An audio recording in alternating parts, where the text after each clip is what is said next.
வணக்கம். ஜவைஜக் from Javadupatti Pudur. Power writer அப்படிங்கிற இந்த யூடியூப் சேனல் மூலமாக உங்களை மீண்டும் சந்திப்பு ரொம்ப மற்ற மகிழ்ச்சி. அத்தோடு எங்கள் சேனலை சப்ஸ்கிரைப் பண்ணுங்கள், பெல் பட்டன் அழுத்த மறந்துடாதீங்க. அத்தோடு எல்லாத்துக்கும் ஷேர் பண்ணுங்கள். ஒரு வழியாக நாம் தமிழர் கட்சியின் ஒருங்கிணைப்பாளர் சீமான் வளசரவாக்கம் போலீஸ் ஸ்டேஷனில் ஆஜராயாச்சு. நேற்று நைட்டு 9:35 வந்திருக்கிறாரு. ஒசூர் மீட்டிங்கு கேன்சல் பண்ணிவிட்டு மற்றபடி சேலத்தின் வழியாக சென்னை கிரீன் பார்க் ஹோட்டலில் தங்கி வழக்கறிஞரோட ஆலோசனை செய்து அவர்களுடைய அட்வைஸின்படி அறிவுறுத்தலின்படி வளசரவாக்கம் போலீஸ் நிலையத்தில் ஆஜர். சம்மன் ஒட்டப்பட்ட வகையில் ஏகப்பட்ட வன்முறை, அதுக்கும் இன்றைக்கி விசாரணை இருக்குது. அது சம்பந்தமாக 2 காவலர்களை அங்கிருந்தவர்களை செக்யூரிட்டியை கைது பண்ணியிருக்கிறாங்க. பொதுவாக இந்த வழக்கு சம்மந்தப்பட்ட இது 2000 ஏகதேசம் ஒரு 15 வருஷமாக நடந்துக்கிட்டு தான் இருக்குது. 2011 இன்றைக்கி வரைக்கும் எந்த வகையிலையுமே ஒரு முடிவு இல்லை. சரி, நேற்று தான் வந்தார் சீமான், ஏன் கைது செய்யப்படவில்லை அப்படிங்கிற மிகப்பெரிய ஒரு கேள்வி இன்றைக்கி மக்கள் மனசில் இருக்குது. இல்லை, இது இப்படி விட்டுக்கிட்டே போனோம்னா அப்புறம் எல்லாத்துக்கும் இது ஒரு முன் உதாரணமாக போயிடும் இல்லையா? அதாவது பாலியல் வன்கொடுமையான வழக்கு, ஒரு பெண்ணை திருமணம் செய்து கொள்வேன் என்று ஏமாற்றி பாலியல் பலாத்காரம், பாலியல் வன்கொடுமை செய்தது. மற்றபடி 7 முறை கருக்கலைப்பு செய்தது. அந்த விஜயலட்சுமி வாக்குமூலம் கொடுத்துருக்காங்க. எந்தெந்த ஹாஸ்பிட்டல் எப்படியெல்லாம் கருக்கலைப்பு செய்யப்பட்டதுன்னு சொல்லிட்டு அதுக்கு சார்ந்த ரசீதும் கொடுத்துருக்குறாங்க. இப்போ அந்த எந்தெந்த ஹாஸ்பிட்டல் அப்படின்னு சொல்லிட்டு செக்கப் நடந்துக்கிட்டு இருக்கு. இத்தனை ஆதாரங்களையும் கொடுத்து சீமான் ஆஜராகியும் அவர் ரொம்ப வீர ஆவேசமாக பேசினார். என்ன ஒன்றும் பண்ண முடியாது, யாராக இருந்தாலும் சரி பார்த்துடலாம் அப்படின்னு சொல்லிட்டு வீரவசனம் பேசினார். ஒசூரில் வீரவசனம் பேசினார். அப்புறம் குசுன்னு அறிவுரைகள் சொல்லப்பட்டு உடனே ஒசூர் மீட்டிங்கை கேன்சல் பண்ணிவிட்டு நேராக சேலத்தின் வழியே சென்னைக்கு வந்தார். ஆனால் கைது செய்யப்படவில்லை அப்படிங்கிறது ஏற்றுக்கொள்ள முடியாத ஒரு விஷயம். இது ஏற்றுக்கொள்ள முடியாத விஷயம். துண்டா கம்ப்ளீட் எல்லாமே தெரியுது. என்னென்ன விஷயம், ஒரு தடவையாவது கைது செய்து மீண்டும் அவர் வெளியே கோர்ட்டில் வாதாடலாம். அந்த மாதிரி ஒரு விஷயம் கூட கிடையாது. எல்லாம் சும்மா ஒரு பில்டப்பாக, மற்றபடி கைது அப்படின்னு வளசரவாக்கம் ஆற்காடு சாலையில் ஏகப்பட்ட கூட்டம், மிகப்பெரிய ஒரு அதிபரை போன்ற ஒரு வரவேற்பு. அதுக்கு தகுந்த மாதிரி 6 மணிக்கே எல்லா கட்சிக்காரனை சொல்லி போட்டு ஒரு கட்சியின் சம்மந்தமாக ஒரு அறிக்கையும் பொதுவான ஒரு அறிக்கை விட்டுட்டாங்க. ஒரு 4 மணிலேருந்தே சீமான் வருவார்னு சொல்லி போட்டு கட்சிக்காரங்க எல்லாம் நின்றுட்டாங்க. அந்த அளவுக்கு மிகப்பெரிய ஒரு கூட்டை மற்றபடி அது மிக பெரிதாக காட்ட வேண்டும் என்பதற்காக திட்டமிட்டு செய்யப்பட்ட ஒரு விஷயம். இதன் அடிப்படையில் எதற்காக வந்தார் அப்படிங்கிறது ஒரு அர்த்தமே இல்லை. 100க்கும் மேற்பட்ட கேள்விகளை கேட்ட மாதிரி இன்றைக்கி தகவல் வந்திருக்கு வளசரவாக்கம் போலீஸார்.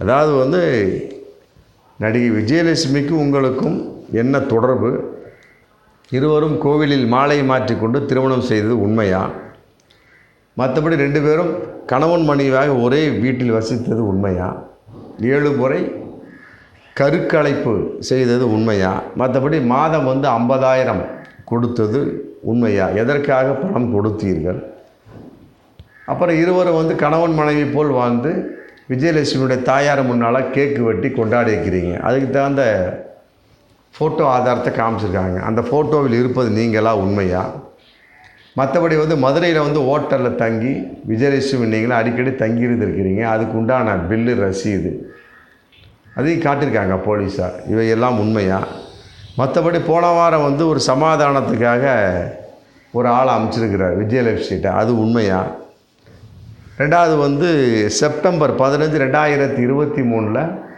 விஜயலட்சுமி 2வதாக தொடுத்த அந்த மனுவை புகாரை வாபஸ் வாங்கினார். அதற்கு காரணம் என்ன, நீங்கள் அழுத்தம் கொடுத்தீர்களா, அவராக வாங்கினார்? இந்த மாதிரி பலவிதமான கேள்விகள், 100கணக்கான கேள்விகள் கேட்டுக்கிறாங்க. எல்லாமே நாம் கேள்விப்பட்ட வகையில், மற்றபடி மக்கள் மனதில் கேள்விப்பட்ட வகையில் அவர்களாக காது வழியாக சென்ற தகவலின் அடிப்படையில் எல்லாமே கரெக்டாக தான் இருக்குது. ஆனால் கைது செய்யப்படவில்லை அப்படிங்கிறது எவ்வாறு அப்படிங்கிறது மிகப்பெரிய ஒரு கேள்வி. இதே ஒரு சாதாரண ஒரு மனிதனாக இருந்தால் போலீஸார் விட்டுருப்பார்களா அப்படிங்கிற மிகப்பெரிய ஒரு கேள்வி இதில் இருக்குது. இது தவறான ஒரு முன் உதாரணம். இப்படியே ஒவ்வொரு ஆள் ஒரு அரசியல் கட்சி தலைவர் அப்படி விட்டுக்கிட்டு இருந்தால் அவர் வாட்டுக்கு 7 முறை 7 பெண்களை கற்பழிப்பார். மற்றபடி கல்யாணம் செய்து கொண்டு போட்டு ஒரு வாக்கு கொடுத்துட்டு திருமணம் கான்செப்டில் பலவிதமான பெண்களோட ஆபாசமாக அலைந்து கொண்டிருப்பார். அப்படிங்கிறப்ப இதெல்லாம் எந்த அளவுக்கு ஏற்றுக்கொள்ள முடியும் அப்படிங்கிறது இன்றைக்கி தமிழக மக்கள் மத்தியில் மிகப்பெரிய ஒரு கேள்வியாக இன்றைக்கி போயிட்டுருக்கு.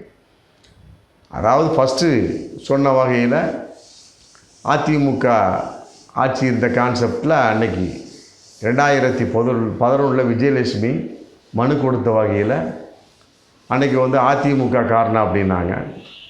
அப்புறம் அதுக்கு பின்னால் பாஜக காரணம் அப்படின்னாங்க 2023. இன்றைக்கி திமுக காரணம் அப்படின்னு சொல்லக்கூடிய அளவுக்கு தகவலாக கைது பண்ணாமல் விட்டதற்கு என்ன காரணம்? திமுக அரசு காரணமா? 2011 அதிமுக அரசு தான் காரணம் அப்படின்னு சொல்லிட்டு அன்றைக்கு ஒரு தகவல். அதுக்கு பின்னால் ஒரு பாஜகவுடைய பி டீம் அப்படிங்கிற கான்செப்டில் 2023 மனு ஏதோ ஒரு சமாதானத்தின் வெளிப்பாடாக புகார் திருப்பி விஜயலட்சுமியால் வாங்கி கொள்ளப்பட்டது. அப்புறம் இன்றைக்கி நீதிமன்ற சென்னை ஹைகோர்ட்டே சொல்லியிருக்கிறாங்களே, இது ஏற்றுக்கொள்ள முடியாத விஷயம். பாலியல் வன்கொடுமை, திருமணம் செய்து கொள்வதாக வாக்குறுதி கொடுத்து அவர் கற்பழித்து அந்த பெண்ணை நாசப்படுத்தி இருக்கிறார், கற்பழித்திருக்கிறார். அதனால் இது பாலியல் வன்கொடுமை தான், பாலியல் வழக்கு தான். அதனால் இது தள்ளுபடி செய்ய முடியாது அப்படின்னு ரொம்ப உறுதியாகவே சொல்லியிருக்கிறாங்க.